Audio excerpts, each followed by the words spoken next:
MZ, still screaming out that chain gang. Unless you heard it from me, then you ain't heard it from me. Old gang, old man, old school, young jam, all black, MZ, still screaming out that chain gang. Unless you heard it from me, then you ain't heard it from me. Old gang, old man, old school, young jam, all black, MZ, still screaming out that chain gang.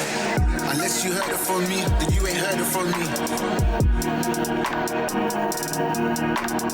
Old gang, old man, old school, young jam, all black, MZ, still screaming out that chain gang. Unless you heard it from me, then you ain't heard it from me. Old gang, old man, old school, young jam, all black, MZ, still screaming out that chain gang. Unless you heard it from me, then you ain't heard it from me. Old gang, old man, old school, young jam, all black, MZ, still screaming out that chain gang.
Still screaming out that chain gang. Unless you heard it from me, then you ain't heard it from me. Old gang, old man, old school, young jam, all black, MZ, still screaming out that chain gang.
Bonjour mes amis, nous sommes de retour avec Zouza comme d'hab, hein? Esther. Et on a quelqu'un de très spécial aujourd'hui. Yasmine. Bienvenue Yasmine. Bienvenue Yasmine. Bienvenue. Elle est tellement... Un peu timide, mais ça va aller. Et aujourd'hui, quel est le thème d'aujourd'hui? Premièrement, on va vous laisser avec une vidéo et après, on va aborder le thème. Et comme on dit toujours, les gars, reposez-vous, asseyez-vous, likez, commentez. Parce que le thème d'aujourd'hui qu'on va parler, c'est un thème que tout le monde peut avoir dans sa vie. Ça touche tout le monde en Ça fait. touche tout le monde en fait. Oui. Mais il y a la différence, c'est que comment comment je peux dire, la réaction de chaque personne envers ça, ce thème de quoi nous allons parler tout à l'heure. C'est un thème qui va aider beaucoup de gens, si les personnes l'ont en pratique en fait. Hein. Oui. Mais comme on fait d'habitude, on va vous donner le temps de vous installer, de prendre un coca. Non, de l'eau, hein. Vous voulez que la coca pas l'écouter, hein. Je sais quoi, hein. Il fait chaud, hein. On n'est pas contre la société Coca-Cola, vous inquiétez pas, mais buvez de l'eau. Ok, buvez de l'eau les gars. On va vous laisser avec une chanson et on revient tout à l'heure.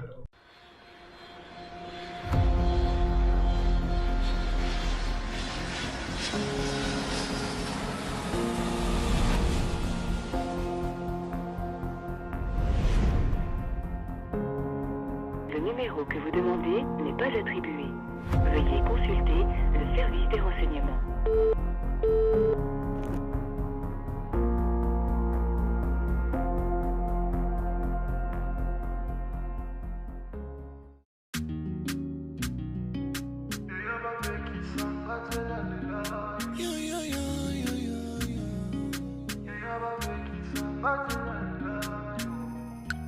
Mon samaritain n'avait plus de force.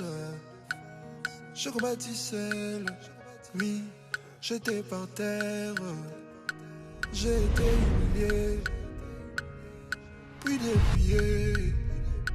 J'allais même oublier.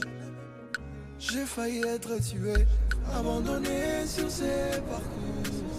Il est sommement ignoré, délaissé sans secours. Même le vide passe à côté. Mais tu es venu vers moi plein de grâce et compassion. Tu m'as dit à la croix, tu as tout accompli. Yonde molobeli nanga baya papa. Shinga shinga nanga eza molili. Kasima komye lobi ya yoza pole. Miracle kota na nzoto na bimisa louange. Yone molobeli nanga baya papa. Jinga jinga nanga eza molili. Kasima komye lobi ya yoza pole. Miracle kota na nzoto na bimisa louange. Miracle kota na nzoto na bimisa louange.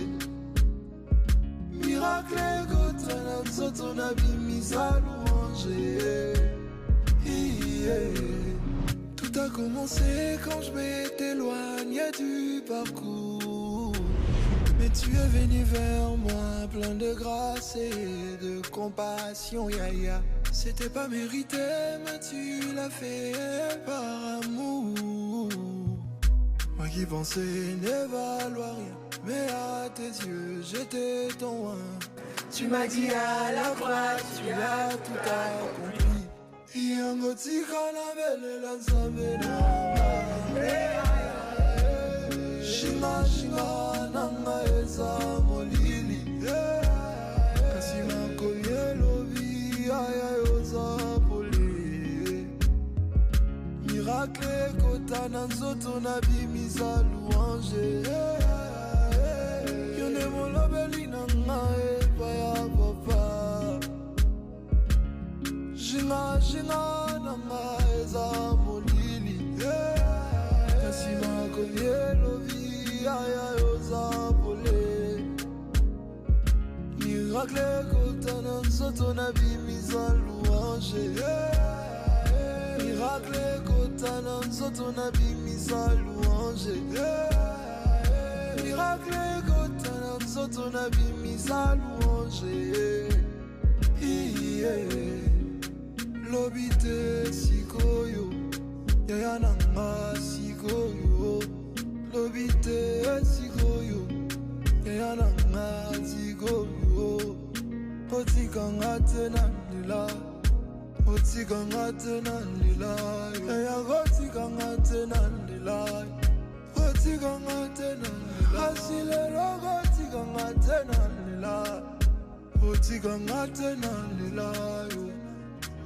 Mon bon samaritain à moi, c'est Jésus. Lorsque j'ai été abandonné et rejeté par les hommes, il m'a accueilli dans ses bras. Lorsque j'ai été blessé et méprisé par tous, il a pensé mes blessures et m'a dit, quand bien même j'ai été indigne, il s'est présenté à moi, plein de compassion, de grâce et d'amour. Il a déversé son huile pour adoucir mes maux, et par son vin, il m'a rendu la vie. À quelqu'un qui se sent seul, incompris, délaissé, sache que Jésus-Christ, lui, te connaît. Il t'a vu, il t'a aimé, il t'étend la main, le bon samaritain.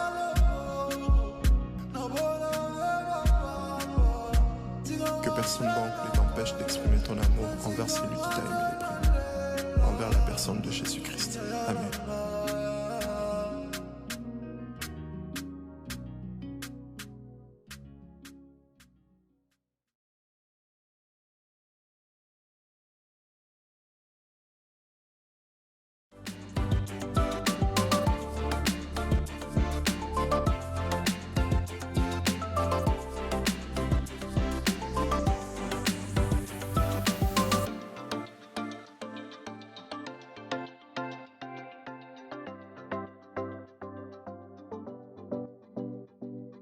Voilà, nous sommes de retour. J'espère que vous avez eu le temps, comme Zouza l'a dit, de partager avec les personnes que vous connaissez.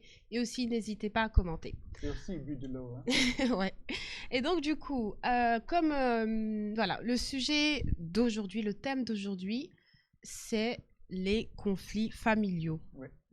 Comme il a dit Zouza, ça concerne un peu tout le monde, quoi. Oui, ça concerne un peu tout le monde. Hein. Peut-être pas au même niveau. Oui, c'est ça. Voilà, peut-être pas au même niveau que tout le monde. Enfin, chacun a un niveau de conflit, bon, voilà. Mais tout le monde vit ce genre de choses dans sa famille, quoi. Les conflits familiaux. Donc, c'est quand même un thème, comme tous les autres thèmes, moi, je pense que c'est toujours des thèmes assez intéressants. Hein. Et ce thème-là, ben, je pense que c'est vraiment important parce que souvent, il y a des personnes qui vivent ça et ils ne savent pas comment s'y prendre. Et parfois, on perd les moyens, on peut perdre ses moyens parce qu'on s'y prend mal et par la suite, c'est dommage. C'est dommage parce que, voilà, on se dit, ah mince, si j'avais fait peut-être autrement, peut-être il n'y aurait pas eu ce résultat-là aujourd'hui, quoi. Enfin, je ne sais pas ce que vous en pensez. Oui, c'est ça. Mais ouais. là, comme on a dit tout à l'heure, ça peut toucher tout le monde. Mais je crois que ça a déjà touché tout le monde. Oui, c'est ça, dans oui. toutes les familles, on a un peu ça. Oui, c'est ça, oui. Et c'est vrai que c'est différent. Dans certaines maisons, les conflits sont plus fréquents ou plus forts que les autres, mais tout le monde a déjà subi ça. Mais pourquoi ça arrive souvent dans la famille? Est-ce que quelqu'un a une idée pourquoi ça arrive? Qu'est-ce que vous en pensez en fait? Pourquoi ça arrive ce conflit dans les familles? Parce que le conflit, on peut avoir entre frères, on peut avoir entre parents et enfants. Oui. Ça n'est pas forcément seulement parents entre les parents, mais aussi entre les frères ou entre les enfants et les parents. Qui a une idée? Pourquoi, à ton avis, pourquoi ça arrive en fait? Ben moi, je pense que c'est aussi parce que chacun a un peu son avis, quoi. Chacun a sa manière. Bon, c'est ce que je pense. Hein. Ouais. On est tous différents, et même si c'est ma mère ou c'est ma soeur ou je sais pas, voilà. On a tous nos avis. J'ai mon avis personnel, j'ai ma perception, j'ai ma manière de voir. Et du coup, peut-être ça arrive aussi quand on n'arrive pas à s'aligner, en fait, à respecter l'opinion de l'autre, même si je ne suis pas d'accord.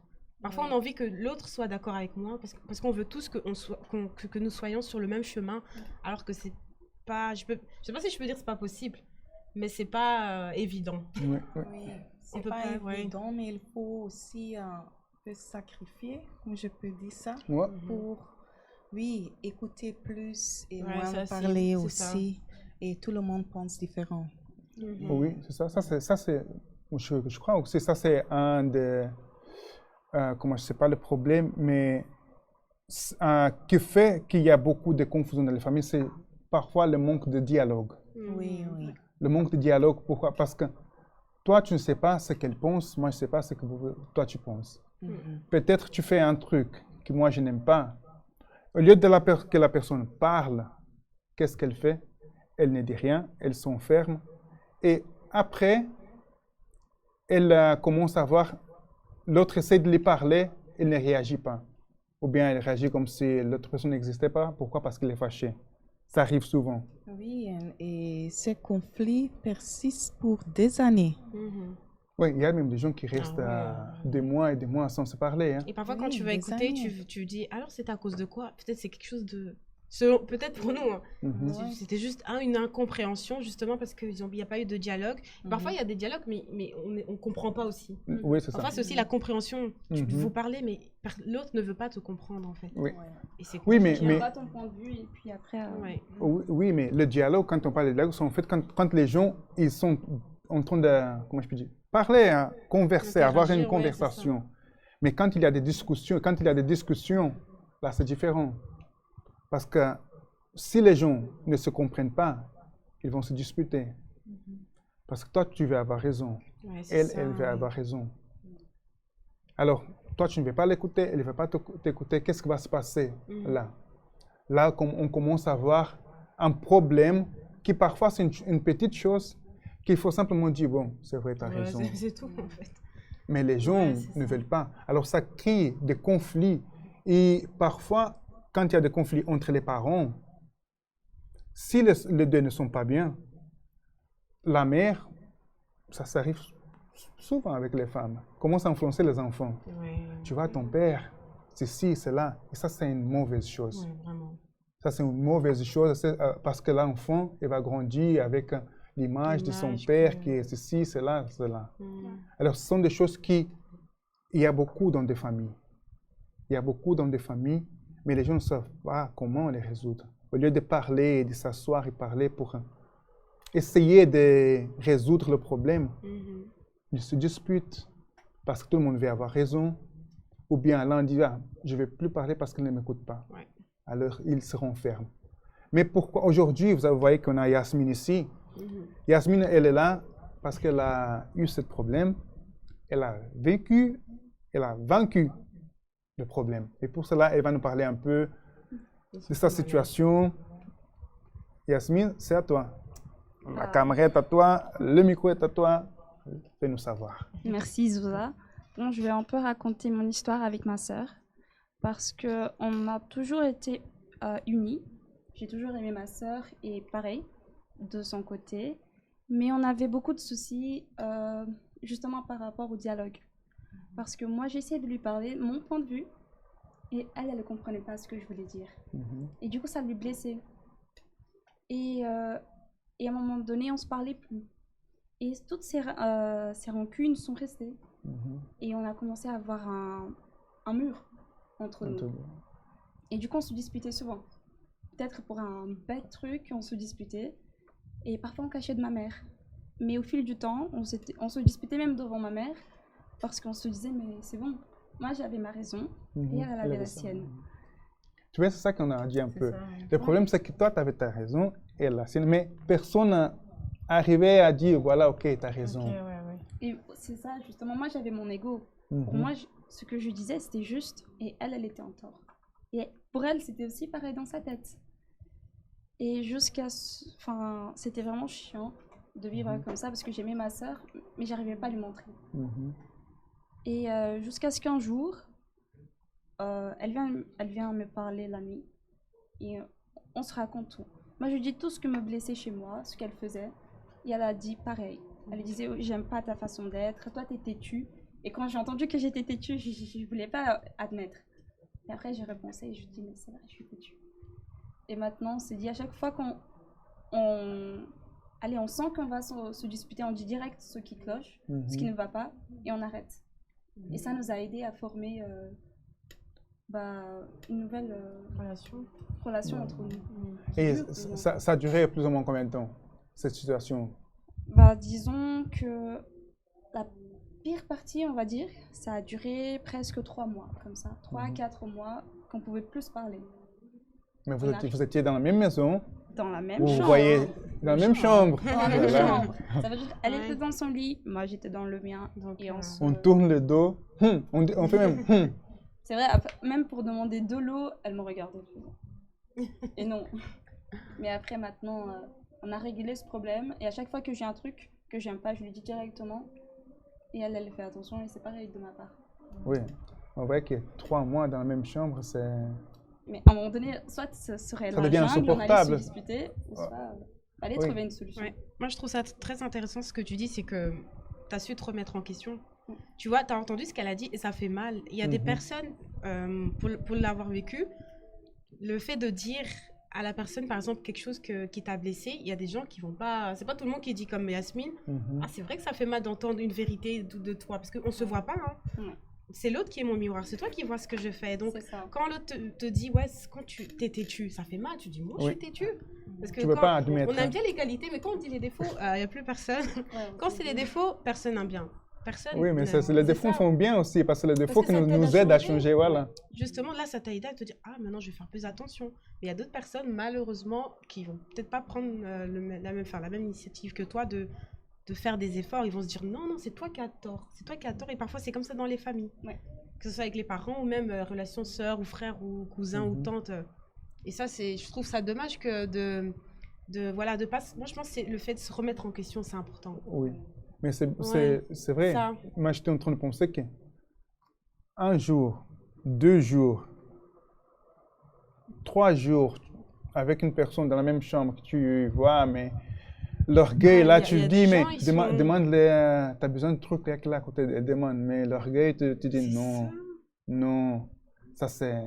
Et plus le temps passe, plus l'ego il monte. Oui, l'ego il monte, parce que je dis, j'ai tenu jusqu'ici, je ne vais pas l'abandonner maintenant. Oui, je montre que je suis quelqu'un, je suis une personne de caractère. Il faut qu'elle me respecte. C'est un caractère. Moi, dans ma tête, c'était je suis la plus âgée. Du coup, elle doit me respecter. Moi, je ne vais pas baisser les bras. Et elle, dans sa tête, je ne sais pas ce que c'est passé dans sa tête.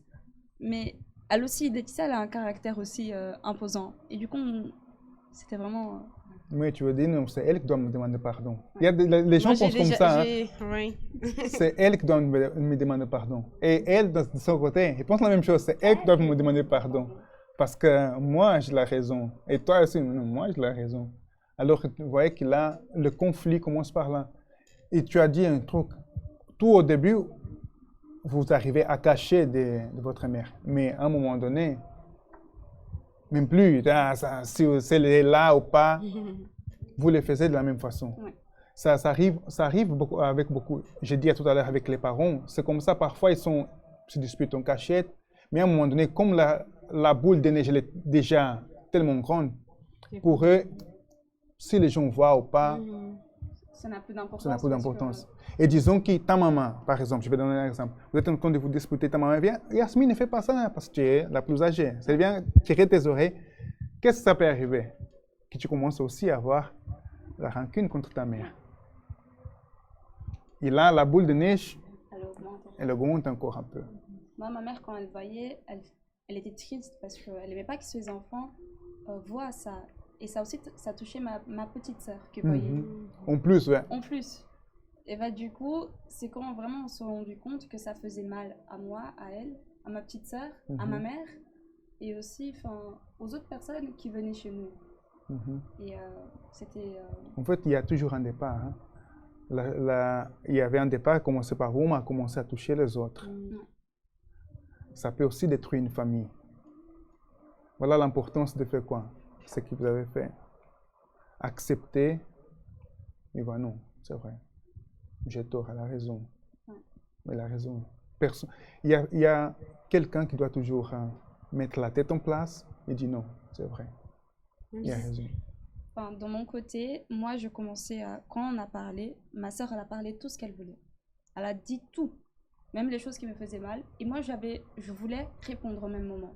Je voulais dire non, c'est pas comme ça. Oui, je vois ce que je me suis dit, c'est que je me suis tue et je l'ai laissé parler. Je l'ai laissé. Quand elle a fini, là, c'était à mon tour.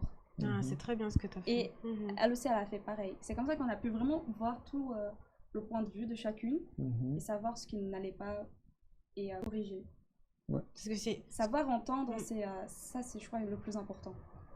Vraiment, en fait, je trouve que ce que tu dis, c'est des points super importants parce que malheureusement, il y a beaucoup de gens qui sont vraiment peut-être plus âgés que toi et qui n'ont pas cette capacité d'écouter une personne qui te parle, qui te fait des remarques, qui te dit voilà, il faut dire non, mais ils vont vouloir se justifier directement en fait. Au lieu d'attendre. Voilà, et c'est allez quoi, je veux dire, c'est c'est super important. Peut-être c'est là justement que vous allez trouver une solution. Parce que, admettons que moi je suis là, je donne que des arguments dans toutes les reproches que tu me fais. Après, je vais me sentir comment, je vais faire, c'est bon. Parce que tu dis, bah, de toute façon, on n'a plus une conversation. On n'a plus une conversation, ouais, voilà. Et il y a des gens qui pensent aussi que des conflits familiaux n'existent pas. Ils pensent ça simplement sur sa façon d'être. Moi, je suis comme ça et point final. Non.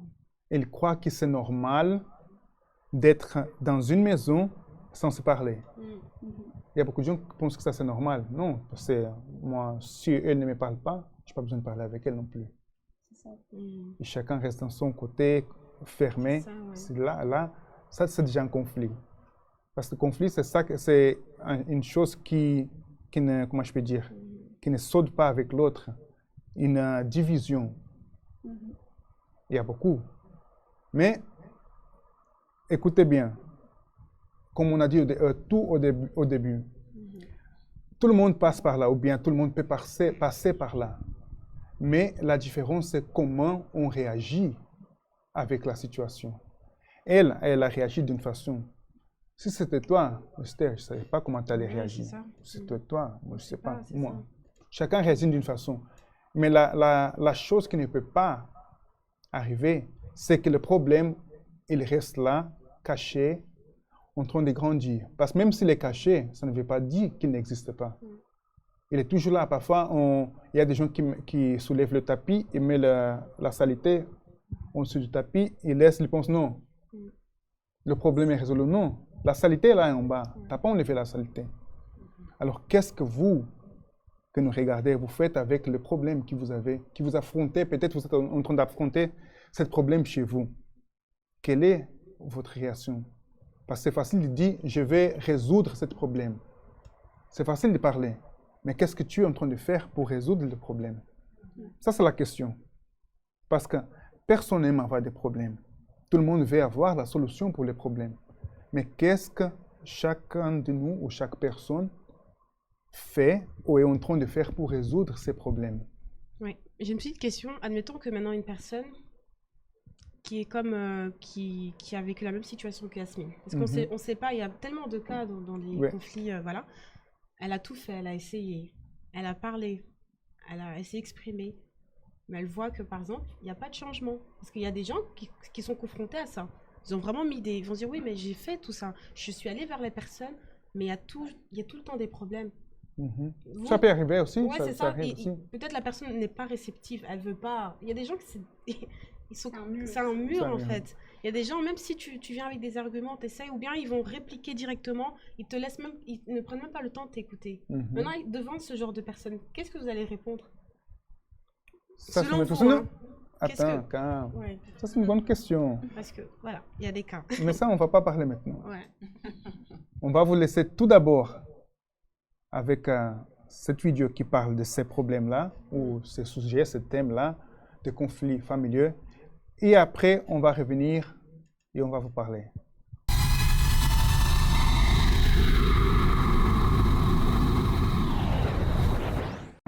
Tous les enfants ont besoin de l'amour et de l'attention de leurs parents. Mais que faire si les parents sont toxiques? Que penses-tu du fait qu'en 2008, l'Administration pour les enfants et les familles du ministère américain de la Santé et des services sociaux a indiqué que plus de 50 000 enfants étaient officiellement considérés comme victimes de violences psychologiques? Que ce que disent les parents soit destiné à blesser ou non, cela peut laisser des cicatrices et des souvenirs qui durent un certain temps, ou toute une vie. Les commentaires blessants peuvent également provenir de proches tels que les parents, et les dommages psychologiques et émotionnels peuvent être très préjudiciables, notamment pour les enfants. La manière dont les parents élèvent leurs enfants et se comportent lorsqu'ils sont avec eux constitue la base ou le fondement sur lequel les enfants construisent leur personnalité et leur estime de soi. Alors, comment savoir si un parent ou un soignant est toxique? Voici 8 choses que les parents toxiques disent et qui peuvent affecter la vie d'un enfant. Numéro 1. Des mots offensifs sur l'apparence. Tu es laid, tu es trop petit, tu es trop gros, ou trop mince, ou tu as des cheveux bizarres. Dégrader un enfant sur la base de son apparence ne servira probablement qu'à accroître son insécurité physique et à le rendre inquiet et honteux de son image corporelle. Cela peut entraîner de graves problèmes émotionnels tels que des troubles de l'alimentation. Les parents sont censés apprendre à leurs enfants à s'aimer eux-mêmes, quelle que soit leur apparence extérieure. Numéro 2. Des critiques sur leur action. Comme « Pourquoi tu agis si bizarrement ? Pourquoi tu marches comme ça ? Tu mâches comme ça ? Tu bouges ou tu parles comme ça ?» Les enfants ont tendance à croire ce que disent leurs parents.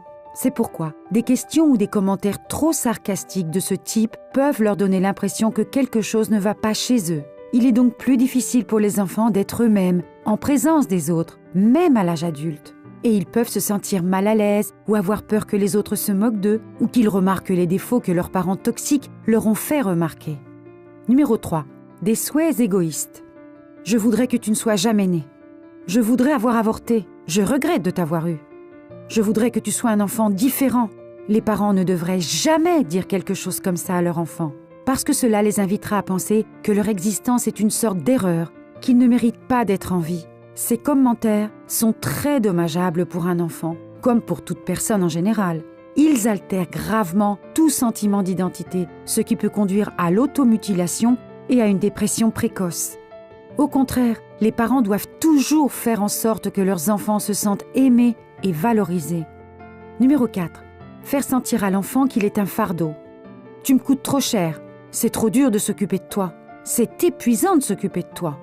Si un parent dit cela à un enfant, ce dernier se sentira comme un fardeau et cela l'amènera à cacher inconsciemment ses besoins et ses problèmes afin d'éviter la colère et le malaise de ses parents. Dans cette optique, Nemours, une organisation à but non lucratif pour la santé des enfants, a indiqué que le manque d'amour et d'affection, ainsi que le manque de conditions matérielles, sont quelques-unes des causes pour lesquelles les enfants sont enclins à voler ou à être violents envers les autres. Numéro 5. Des comparaisons dévalorisantes. Pourquoi n'es-tu pas comme ton frère, ton cousin ou les autres enfants ? Les autres enfants sont meilleurs que toi. Ces commentaires réduisent considérablement l'estime de soi de l'enfant et lui donnent l'impression qu'il ne sera jamais assez bon, quels que soient ses efforts. En outre, comparer les frères et sœurs entre eux ne fait que favoriser une relation néfaste. Cela entraînera de la jalousie et du ressentiment l'un envers l'autre. Les frères et sœurs doivent se voir garantir les possibilités et le soutien nécessaires à la construction de leur propre identité indépendante. Numéro 6. Des critiques absolues. Tu es stupide, tu es inutile, tu es un loser ou tu ne réussiras jamais. Des commentaires absolus tels que ceux-ci endommagent irrémédiablement l'estime de soi d'un enfant. Il est essentiel que les parents encouragent leurs enfants à croire et à avoir confiance en eux. Numéro 7. La menace de l'abandon. Je te quitterai, je t'emmènerai loin de moi. Tu te réveilleras et tu ne me trouveras jamais. Je disparaîtrai un jour. Tous ces éléments font que l'enfant souffre d'angoisse à l'idée d'être abandonné. Croire que les personnes qu'ils aiment les quitteront à cause de ce qu'ils sont. Lorsque cet enfant grandira, cette croyance se sera inconsciemment enracinée dans son esprit, le rendant incapable de faire confiance à d'autres relations futures par peur d'être quitté. Et numéro 8, des promesses non tenues. Si tu fais ceci, je t'achète cela, ou je t'emmènerai la prochaine fois. Mais ils ne le font pas. Lorsque les parents font des promesses qu'ils ne tiennent pas, cela brise la confiance de l'enfant et cela les fait se sentir trahis. Faire de fausses promesses est un excellent moyen d'apprendre à un enfant à ne pas faire confiance aux autres dans la vie. En conclusion, bien que les mots ne soient pas physiquement dangereux, ils peuvent être extrêmement dommageables pour la santé mentale et le bien-être émotionnel. L'enfance est un chapitre essentiel de la vie de tout être humain. Notre enfance cimente notre personnalité, nos comportements et nos croyances. As-tu été victime de l'une de ces formes d'abus ? Comment te sens-tu et t'es-tu senti ? Connais-tu quelqu'un qui pourrait être aidé en regardant cette vidéo ? Alors, n'hésite pas à la partager pour sensibiliser les parents et futurs parents à l'importance de la façon dont ils parlent et traitent leurs enfants. Si tu as aimé cette vidéo, n'hésite pas à liker. Bienvenue sur Horizon Famille. Il y a pas mal de gens qui me demandent comment ils en sont arrivés là pour avoir une relation aussi abîmée, aussi conflictuelle avec leur enfant, qui fait tout le temps des crises, qui refuse de sortir, de manger, de dormir, d'aller prendre son bain, enfin tout. C'est-à-dire qu'ils sont dans une vraie bagarre, dans un vrai conflit avec leur enfant, et ils n'arrivent pas à s'en sortir, ils n'arrivent pas à avoir une relation harmonieuse, ils voient toujours le côté négatif, à devoir toujours râler, devoir toujours gronder leur enfant, etc. Et du coup, au quotidien, c'est très fatigant et ils en souffrent beaucoup parce que c'est pas la relation qu'ils s'étaient imaginé avoir avec leur enfant, évidemment. Et moi, je suis convaincue que la raison principale des conflits entre nous, parents, et nos enfants, c'est que nos objectifs et nos besoins sont complètement différents de ceux de nos enfants. Ils sont parfois même complètement opposés. Et on part du principe que nos besoins à nous sont prioritaires, sont plus importants que ceux de nos enfants. Et du coup, il n'y a pas de discussion à avoir. On se pose la question, comment est-ce que je dois faire, quels moyens je dois trouver pour faire en sorte que mon enfant fasse comme je lui dis de faire, faire en sorte qu'il m'obéisse, etc. Alors évidemment, nos besoins sont parfois légitimes et importants. Par exemple, voilà, on a besoin d'aller chez le médecin, il faut s'habiller, il faut sortir, et lui, il n'est pas prêt à le faire. Bon, bah, il faut trouver effectivement un moyen de faire en sorte qu'on y arrive, qu'il s'habille, et puis qu'on puisse aller chez le médecin. Donc, ok, il n'y a pas de souci. Parfois, effectivement, nos besoins sont importants. Mais est-ce que parfois, on considère que les besoins de nos enfants sont importants aussi ? Pourquoi est-ce que nos besoins seraient plus légitimes que les leurs ? Lui, il a besoin nos enfants, ils ont besoin de découvrir le monde, ils ont besoin de tester des choses, ils ont besoin de faire des expériences pour pouvoir grandir, pour pouvoir se construire.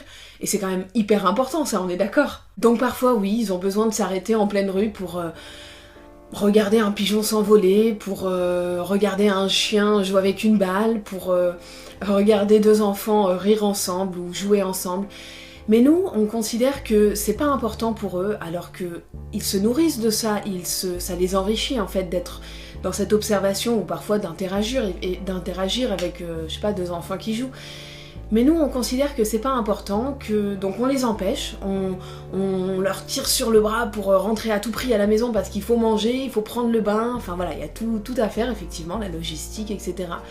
Et du coup, on se dit pas que leurs besoins sont aussi importants que les nôtres. C'est-à-dire que pour eux, regarder un chien jouer ou deux enfants jouer ensemble, interagir ensemble, c'est aussi important que pour nous d'aller chez le médecin parce qu'il faut être à l'heure et qu'on a rendez-vous. Mais si on considère que nos besoins prévalent dans tous les cas sur les leurs, alors là évidemment on rentre dans le conflit total avec eux et tout le temps. Donc on leur demande de se conformer à nos attentes, d'obéir à nos ordres, de faire ce qu'on leur dit. Mais est-ce que nous, on supporterait ne serait-ce qu'une journée de répondre aux ordres de quelqu'un toute la journée ? Franchement, mettons-nous 2 secondes à la place d'un enfant, ça doit pas être très agréable quand même. Donc le tout, je pense que c'est vraiment de trouver un équilibre entre nos besoins et leurs besoins. Et ça ne doit pas être seulement dans un sens. Je pense que si on pense qu'à leurs besoins, on s'oublie nous-mêmes et au final c'est pas bon. Mais si on pense qu'à nos besoins, on oublie les besoins de notre enfant et du coup c'est pas bon non plus, là on rentre dans le conflit total. Donc il faut trouver le moyen de satisfaire les deux parties, j'allais dire. Mais c'est vrai que d'ailleurs certains psychologues parlent de négociation avec les enfants. Alors j'aime pas trop ce terme, ça fait un peu business dans une relation familiale et avec nos enfants. Mais en même temps, je comprends l'idée. Il y a une idée de satisfaire les deux, les parents et les enfants. Et je crois que si on arrive à considérer le besoin de notre enfant, ses désirs, et en faisant preuve d'empathie, sans oublier pour autant les nôtres, là on rentre dans une relation harmonieuse. On réduit grandement les risques parce que notre enfant en fait se sent compris, se sent considéré et se sent aimé. Voilà, c'était mon petit message que je voulais te faire passer aujourd'hui. Je publie des vidéos toutes les semaines sur la pédagogie Montessori et sur la parentalité positive. Donc si tu veux être informé de mes dernières vidéos, tu peux t'abonner sur la chaîne YouTube Horizon Famille. Et je te dis à très vite pour la prochaine vidéo. Bye bye!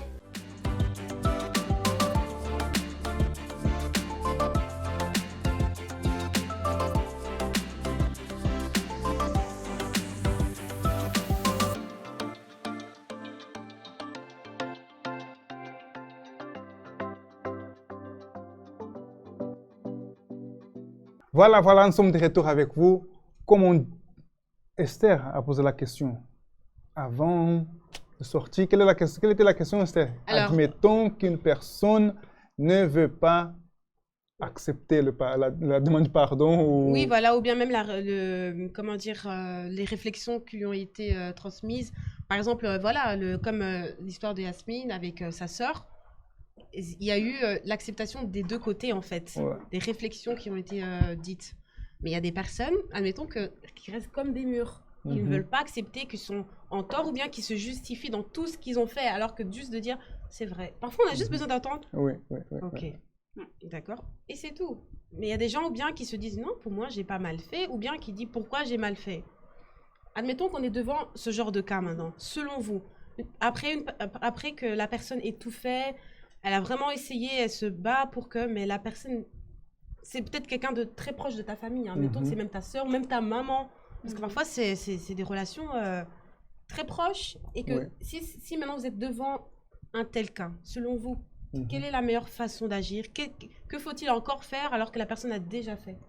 Et Yasmine, est-ce que tu as eu ça aussi? Oui, bon, dans mon cas, ce n'était pas la première fois qu'on parlait, ce n'était pas la première fois qu'on se mettait à deux, on se disait c'est maintenant qu'on va régler. Plusieurs fois, elle venait vers moi, elle disait ce qu'elle voulait et moi, ce que je disais. Directement, je lui disais mon point de vue. On n'arrivait pas à finir nos phrases. Elle venait et moi je repliquais. Ou soit c'était moi qui disais j'aime pas ton caractère, change. Et moi je voulais qu'elle change au moment même, tu vois. Et parfois c'était elle aussi, elle me disait toi t'arrives pas à entendre un mot. Je te dis non et toi tu forces. Et moi au début je comprenais pas le pourquoi. Et quand je disais, quand je forçais, parce que je suis quelqu'un que, avant j'étais quelqu'un que quand j'entendais un non, je forçais jusqu'à ce que j'ai mon oui. Et le oui, ouais. Elle me disait, t'as vu, t'as pas changé. T'as vu, maintenant, je reste toujours la même personne. Et on revenait encore, on se disputait encore et encore. Bon, je ne peux pas trop dire le secret, mais c'était vraiment un jour que j'en avais marre. J'en avais marre de me disputer avec elle. Et elle aussi, elle en avait marre. Et c'est vraiment ce soir-là, j'étais fatiguée du travail. Elle venait de son examen. Et on s'est dit tout ce que j'avais dans le cœur, elle aussi. Et depuis ce jour, j'ai envie de me disputer avec elle, mais on fait attention. Moi, je me rappelle que ça lui blesse et que je n'ai pas envie d'arriver, de retourner en arrière, au point où on était, parce que c'était vraiment moche de vivre comme ça. Je crois que c'est ça. Et maintenant, si la personne justement en face de toi, elle veut... Il n'y a pas de changement, tu vois. Toi, tu es prête à faire des efforts, mais elle reste un mur, selon toi. Là, c'est ton côté, tu dois donner l'exemple. Même si la personne ne voit pas, tu donnes l'exemple. Donc, continue à faire le bien. Tu continues à faire ta partie. Parce qu'à un moment donné, la personne, elle va comprendre. On ne sait pas le temps, mais à un moment donné, elle va voir, ah ouais, c'est vrai, attends, elle a changé. Tout ce que je lui ai dit, elle a commencé à changer. Du coup, elle va commencer à se poser des questions aussi par rapport à elle. Et ça changera. Je pense aussi que c'est très important dans ce cas-là pour prier à Dieu aussi. Par exemple, souvent que Dieu, s'il te plaît, laisse cette personne passer ce que lui ou elle a besoin de passer pour qu'il apprenne. Parce que parfois quand on parle et l'autre membre de notre famille voit le changement en nous, mais l'orgueil est trop forte en eux, si je peux dire comme ça. C'est vraiment seulement Dieu pour le convaincre. Oui. Il faut laisser le Saint-Esprit aussi pour son travail. Oui, c'est vrai. Parce qu'on ne peut pas, voyez, rester là tout le temps, parler. Si la personne il a écouté 1, 2, 3, 4, je ne sais pas combien de fois, mais ne change pas, laisse l'œuvre de Saint-Esprit. Esther. Oui. Alors moi, je dirais aussi, ça dépend, moi je pense que ça dépend aussi avec chaque personne. Parce qu'il y a des relations qui sont, qui peuvent être aussi toxiques, avec des gens de la famille, que vraiment ça impacte même, voilà, il n'y a pas de problème, tu pardonnes à la personne, mais parfois il y a des gens, il faut prendre de la distance.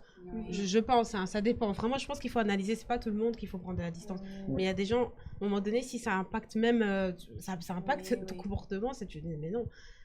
Admettons que tu as prié, comme Adéa l'a dit, ou bien tu as fait ta part, tu fais tout ça, mais qu'il n'y a pas de changement, c'est vrai qu'il faut confier à Dieu. Moi, je pense que c'est vraiment aussi la prière, confier à Dieu, parce que il n'y a que Dieu qui change, qui aide la personne à changer. Parce que ça ne sert à rien, par exemple, que nous sommes les sœurs, par exemple. Je dis, Esther, tu dois changer ça. Mais si Dieu n'a pas révélé ou t'a montré, c'est compliqué. Oui, ça sera compliqué en fait. Oui, c'est ça. Et c'est aussi la patience. Hein, parce que la patience, c'est pas... Oui, voilà, c'est beaucoup de patience et je pense que ça joue beaucoup aussi. C'est patience et voilà. Et laisser Dieu faire et que par la suite aussi, travailler aussi en nous, hein, parce que ça peut engendrer des choses en nous et c'est... Voilà, il faut vraiment demander à Dieu. Oui.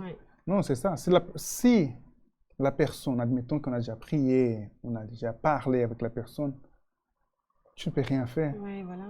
Parce que c'est à la personne même de tomber en elle-même et dire, voilà, il y a un problème.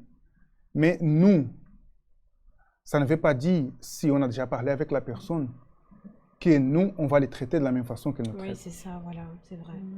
Parce que si tu as déjà parlé avec la personne, tu as vu qu'il y a un problème et tu veux vraiment changer le problème, si tu as déjà parlé avec la personne et que la personne ne veut pas changer, toi, tu dois faire quand même ce qu'il faut faire.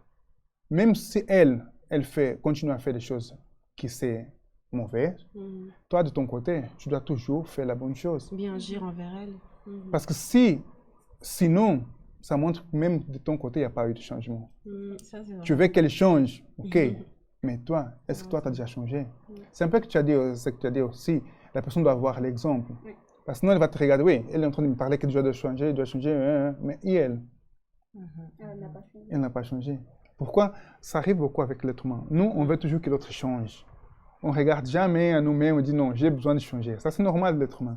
On regarde toujours les erreurs des autres. On est toujours prêt à pointer le doigt et dire, toi, tu as fait cela. Et on oublie qu'il y a 1, 2, 3 et 4 vers nous, comme ça. On oublie cela. Alors, c'est à nous, tout d'abord, de donner le premier pas. Si j'ai déjà parlé et que la personne ne veut pas changer, alors moi, de mon côté, je dois faire ce que c'est à moi de le faire. Prendre des attitudes que c'est à moi de les prendre. Et si l'autre va changer ou pas, Dieu le sait. Si il reconnaît qu'il a besoin de changer et qu'il change, tant mieux. S'il ne change pas, on ne peut rien faire. Mais Dieu peut toutes choses. Alors, c'est laisser entre les mains de Dieu pour que Dieu puisse faire ce que nous ne pouvons pas le faire. Parce que nous, on peut changer personne. Hein. On peut changer personne. Ça, c'est la raison de beaucoup de conflits. Parce que l'un essaie de changer l'autre. Mais ça ne fonctionne pas. Ça. Si je te dis, non, toi, tu es orgueilleuse, ou je te dis, toi, tu es, je sais pas, tu es folle, est-ce que je suis en train de t'aider ou en train de t'accuser? C'est normal. Si tu me dis que je suis fou, je vais venir avec 5 pierres en main, je vais te... C'est la même chose. Hein. Il n'existe pas de critique positive, je pense. Chaque critique, c'est une critique et il faut faire attention avec ça. Oui, il y a des gens qui disent « Ah, moi, je dis toujours la vérité » ou « je parle la vérité ». Parfois, on parle la vérité. Mais la vérité, on doit savoir le dire. Il y a des façons de parler la vérité. Oui. On peut venir et dire « Tu es orgueilleuse ». Même si tu es orgueilleuse, je te dis la vérité. Mais je peux aussi venir et dire « Oui, Esther, tu vois, la façon que tu réagis. » Parfois, il faut savoir écouter, tu vois. Moi, je parlais que tu es orgueilleuse, mais d'une autre façon, ça va te faire réfléchir. Moi, j'ai déjà entendu une personne qui vient, qui dit, oui, non, parce que je suis franche, c'est pour ça que je parle comme ça. Qui dit, non, je dis la vérité, mais les gens ne... Non. Oui, on doit parce être franche, mais... Parce que si tu lui parles comme ça à elle ou à lui, il ne va pas accepter. Il va dire, tu manques de respect, surtout quand c'est des grandes personnes. Oui. Et les gens ont l'habitude de dire ça. Moi, je parle la vérité. Si la personne veut accepter ou pas, c'est son problème. C'est pas comme ça. Non, mais il faut aussi savoir comment dire les choses. Oui, la vérité, on doit savoir les parler. Prendre les pierres et jeter sur la personne, non. Mais il faut vraiment avec sagesse parler avec la personne, parce que je sais il y a des commentaires aussi constructifs qu'on va recevoir pas seulement dans notre les amis ou notre famille, mais aussi sur le travail, au travail aussi, ça, partout. Mais nous aussi on doit être prêt pour recevoir ces commentaires aussi constructifs pour nous aider aussi. Oui. C'est comme une histoire que j'ai écoutée. Il y avait un roi, il y avait aussi on va dire un prophète, son prophète. Il a demandé ce que Dieu avait pour lui. Le roi a demandé quel est le message que Dieu a pour moi. Et le prophète a dit, Dieu a dit que tu vas mourir. Qu'est-ce que le roi a fait? Il était furieux. Il a ordonné de tuer ce prophète. Il a appelé un autre. L'autre était plus sage. Quel est le message que Dieu a pour moi? Non, Dieu a dit, le roi, il y aura encore un temps de vivre, et tout cela, tu vas faire ça, ça. Et d'ici quelques temps, le roi va mourir. Il a dit, ok. Il a dit la même chose que le roi va mourir. Sauf qu'il a dit que d'ici un temps, le roi va encore faire certaines choses, mais après, le roi va mourir. Ils ont dit la même chose. C'est la manière où comment il a parlé. L'autre est venu directement. Donc non, le roi va encore avoir quelques jours ou un temps de vie, va pouvoir faire ça, mais après, va arriver le jour que tu vas mourir. La façon de parler, en fait. La façon de parler joue beaucoup. On peut éviter beaucoup de problèmes par la façon comment on parle les uns envers les autres. Et c'est ça que nous tous, on doit apprendre. Mais comment apprendre ça? On doit d'abord écouter. Si on ne sait pas écouter, on ne va pas savoir répondre de la façon correcte. Parce que si tu es quelqu'un qui, quand la personne vient parler avec toi, tu es déjà prête à répondre sans avoir écouté, tu ne vas pas avoir le temps de penser, de réfléchir et après parler. Alors nous tous, nous devons apprendre à écouter et aussi à parler pour éviter des conflits. Ou, si les conflits sont déjà là, pour résoudre la situation, pour vaincre ce conflit. Ton exemple, c'est bien, tu as accepté cette situation. À un moment donné, toi-même, tu as vu, non, je n'ai assez de cette situation. Et tu as accepté ce qu'elle a dit. C'est ça que nous tous, nous devons le faire. Mais nous avons même une parole là, qui vient de notre maître. Ah non, pas du tout. Dieu. Il a une parole dans la Bible qui parle de ça. Parce que, de Dieu, c'est pas notre maître, c'est pas Esther, c'est Dieu qui parle de ça parce que on doit prier, comme vous avez déjà dit, on doit prier, on doit mettre entre les mains de Dieu. Mais c'est pas seulement prier, c'est agir. On prie d'un côté et on prend des attitudes de l'autre côté. Mais on doit prendre, même si cette personne ne veut pas accepter qu'on le parle, on doit prier pour elle et mettre cette personne entre les mains de Dieu. C'est ça que la Bible dit. Qu'est-ce qu'elle est écrit? Prendre soin, en fait. Prendre soin.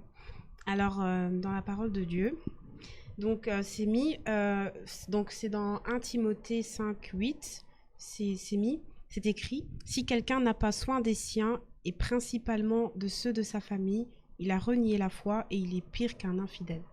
Donc, comme Zuzana a dit, en fait, c'est ça, en fait, apprendre aussi à écouter. Tout ça, ça fait partie de la relation. Parce qu'il y a des personnes qui parlent comment dire, beaucoup, voilà, et que parfois, qui vont avoir du mal à... Moi, c'est quelque chose où je travaille aussi, parce que je suis une personne, je sais que je parle beaucoup. Pas devant la caméra. Pas devant la caméra. Mais voilà. Mais sinon, je sais que c'est important de écouter, en fait, les personnes de notre famille, et que parfois, on est là, on écoute plus les gens de l'extérieur que parfois même les gens qui sont allés à côté de nous. Et de voilà, prendre soin, c'est beaucoup de se faire prendre soin. Oui. La Bible dit, celui qui ne prend pas soin de sa famille, non? Comment est-ce qu'on prend soin de notre famille? Quand on a cette patience de parler, d'enseigner ce qu'ils doivent apprendre et surtout mettre notre famille entre les mains de Dieu. Parce que Dieu est celui qui prend soin de tout le monde, de nous et de notre famille. Il n'y a personne meilleur pour faire ça que Dieu. Tu veux rajouter quelque chose? Moi, je dirais 3 conseils. Savoir écouter, savoir se poser des questions sur soi-même et tenir bon. Parce qu'on peut dire tout ça et le faire pendant 3 jours. Et vu qu'on ne voit pas de changement, on laisse tomber. Oui, du coup, il faut c'est bien de friser ça, la persévérance. Parce que le changement n'arrive pas comme ça. C'est ça. Ça prend du temps. Parfois, ça peut prendre des mois ou des années. Ça peut prendre du temps. Alors les gars, gardez ça. Si vous êtes déjà dans un tourbillon, si vous avez déjà ça chez vous, arrêtez-vous, réfléchissez. Qu'est-ce que je dois faire pour résoudre cette situation? Parce que vous êtes déjà là. Et qu'est-ce que je dois faire pour vaincre cette situation? Demandez à Dieu la direction. Mais commencez par vous. Commencez à voir qu'est-ce que vous devez changer, qu'est-ce que vous êtes en train de faire que vous ne devez pas le faire. Alors, demandez à Dieu cette direction et commencez à changer. Et si vous n'êtes pas encore dans ce tourbillon, vous ne voulez pas entrer dans un, alors pensez aussi, comment dois-je réagir si quelqu'un vient me parler? Ou quelqu'un de ma famille, ma soeur, ma mère, mon père, vient me parler, comment dois-je réagir? Et Dieu va vous guider. Quelque chose à rajouter? Yasmina a résumé tout. Alors, persévérer. Non, le premier, c'était... Le premier, c'est savoir écouter. Savoir écouter. Le deuxième, se poser des questions sur soi-même. Et le troisième, persévérer.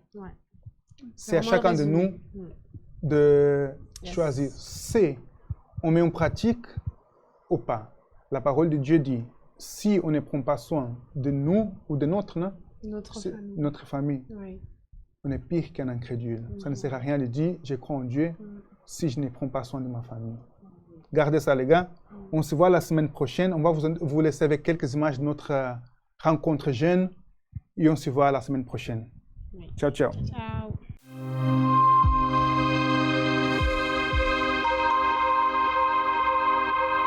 Salut les jeunes, j'espère que vous allez bien. Je suis ici actuellement au parc avec les jeunes de Bruxelles où nous sommes en train de passer un bon moment. Et suivez avec nous maintenant les images de comment se passe cette journée ici au parc avec nous.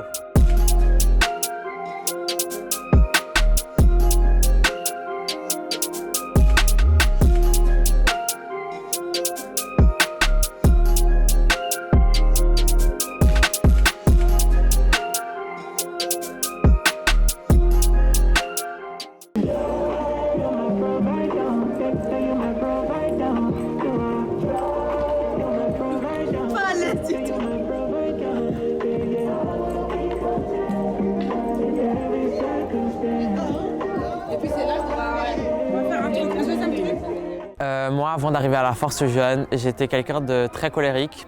J'avais beaucoup de faux amis, des personnes qui se disaient qu'ils étaient mes amis, mais en réalité, ils ne l'étaient pas.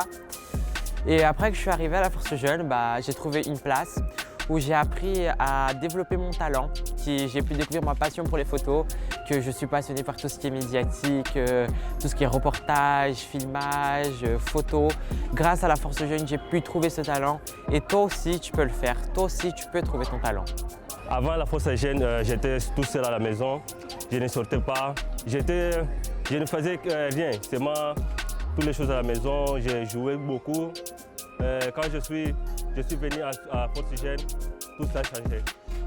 Je suis bien, je ne sors plus qu'avant, mais c'est ça. Voilà les jeunes, j'espère que vous avez pu profiter de ce moment avec nous. C'était les images de notre petite journée ici au parc. Je vous souhaite à tous une très bonne journée ou une très bonne soirée. Je ne sais pas à quelle heure vous le voyez. Au revoir.